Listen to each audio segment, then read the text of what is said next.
And automation is an innovation in sweatpants. My true love of technology started in 1995. I was 11 years old. Like many kids in the 6th grade, I had one goal. I was desperately trying to beat the Sega Genesis game, Sonic the Hedgehog. But no matter how hard I tried, I started from the first to last level. I just couldn't beat the game. I kept dying at the same level. And going from first to last, I can imagine Sonic the Hedgehog saying, "Too slow," and then zipping around the screen.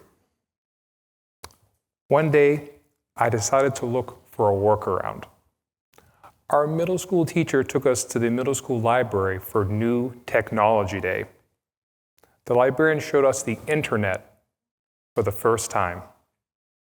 In between classes, I went to the library, and on the internet, I found a level select code for Sonic. As soon as I got home, I entered it onto my TV, and boom, I was instantly at the last level. My heart was racing. My hands were sweaty. Now there were no more excuses. When I finally beat the game, something stuck with me. Workarounds exist, but you have to look for them. The level select screen that I found bypassed the repetition of starting from level 1. And automations do the same thing. They prevent someone from doing the same work over and over and over again. Because some work was never meant to be repeated. Somewhere along the way, the word workaround became a cheat, a trick, an insult. Something that lazy people do. In fact, a workaround is just another way of solving the same problem.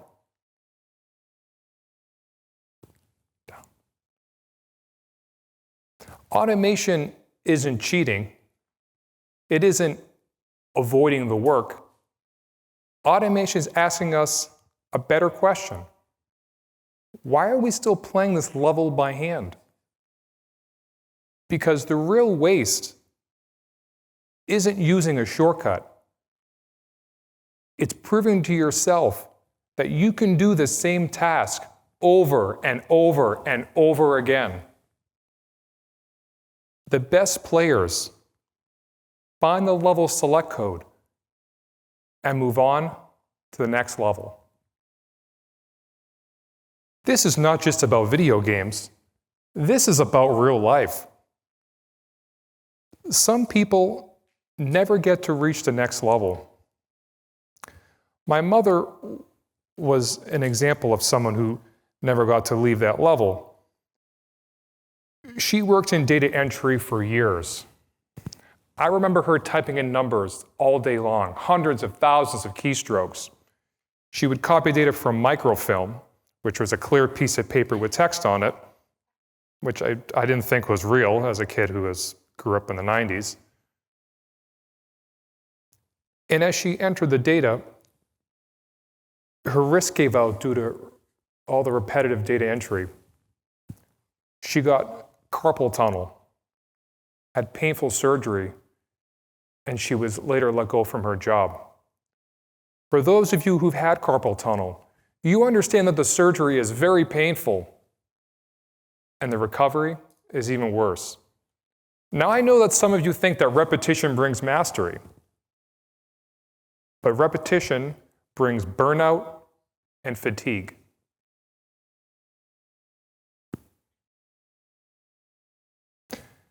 In 2010, I worked to solve this problem. I wanted to protect people from the work that burns them out, both physically and emotionally. I found that many businesses were using software systems, disparate tools that didn't connect, and they were doing the same repetitive entry that my mother did. And that's why she did the entry, because the system they had with the microfilm and the computer she had to enter it into, they weren't communicating. And I wrote a solution to solve this problem. I didn't want technology to replace people. I wanted it to protect them. Like the workaround, automation isn't about doing less. It's about protecting people from the work that turns them into robots. We need to automate the robotic aspects of our lives and show up for the parts that make us feel human. When people start talking about automation replacing jobs, the conversation gets very strange very quickly. Percentages, productivity, headcount. But for the person whose job is on the line, it's rent, it's groceries, it's telling your child yes or not this month. Where my mother worked at a healthcare company, they wrote letters to subscribers. And one day they merged with a bigger healthcare company. And the work of writing these letters not only became unmanageable, it became impossible. The company decided to do what many other businesses did. They turned to AI and automation to write these letters. Some jobs were lost, and that's real. Let me tell you what happened next. The healthcare company posted new jobs, higher paying positions for people to supervise the machines, to step in when something went wrong. It's bad enough when the healthcare company sends someone a letter 500 times that says, "You're not covered." There's no one to apologize. There's no one to explain. There's no one to make it right. People need to do this. When new technology is invented, something groundbreaking, our first instinct isn't usually wonder. It's anxiety. In the 19th century, the gas ovens that many of us use today were started to be used in homes. Previous to the gas ovens, people used to cook on a hearth. Could you imagine lighting a fire intentionally in your house, like your fireplace, and putting a pot over it? It was very dangerous to cook bread. And many people thought, now that there's an oven, people aren't going to go to restaurants anymore. In fact, the restaurant industry bloomed. People got used to more complex flavors. In the 1950s and 1960s, people were afraid that TV dinners would replace restaurants. Why go out to eat and get dressed up when you can just stay home and watch I Love Lucy in your PJs with your TV dinner on your little TV tray? It was short-lived. Dinner provides calories, like you do with a home oven, but a waiter provides care. An oven provides sustenance, but a restaurant provides atmosphere and ambiance. At home, you do the work. At a restaurant, you are a guest. There is no way to automate atmosphere, ambiance, and care. So here we are with AI. A new technology has come out, and people are afraid that AI is going to replace customer service. Let me tell you a story. In my business, we try to send out these automatic emails. Customers would email us with support issues, and we'd have these automations come out based on what they responded. Almost all the time they came back with a problem persisted. One day my coworker said, "What if we just call these people?" Almost all of the customer issues were resolved within 1 to maybe 2 phone calls. Automation does not replace people, it works alongside them. In some cases, automation can create jobs and even save lives. When I worked at my last job, there was an intern sitting about an arm's reach from me, performing the same manual data entry that my mother did back in the 80s. But don't worry, there was no microfilm. This was back in the early 2000s. She was looking at 2 different screens. When I later left that job, I wanted to focus on building technology that could benefit other companies. I had no experience writing software other than a hobbyist, and I had no opportunities.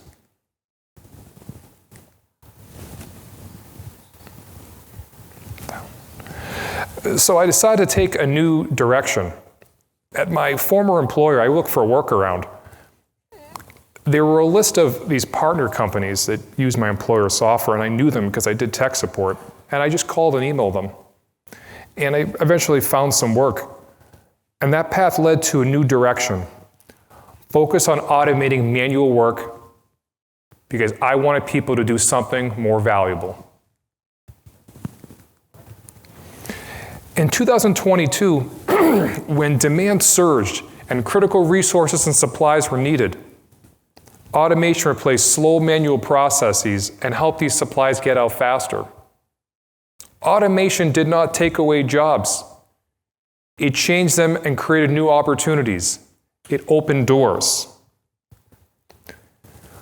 Because when you remove the work that feels robotic, you replace it with the work that feels human. Where I work, I often help customers with their data entry issues, and the support work is tiring. And I think about my mother and what it took for her to do the manual data entry. What's going to happen if I don't solve their problem and they have to go back to typing in orders again? I remember the data entry, the manual work, took away her energy, her health, and I believe no one else should have to do that. Automation does not take away our humanity. It reminds us of it.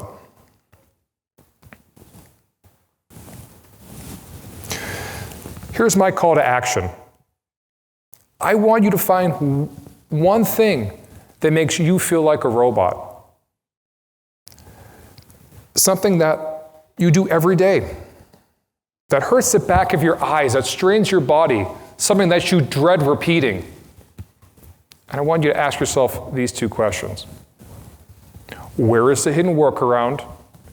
And could a machine do this better than me? If the answer is yes, then automate it.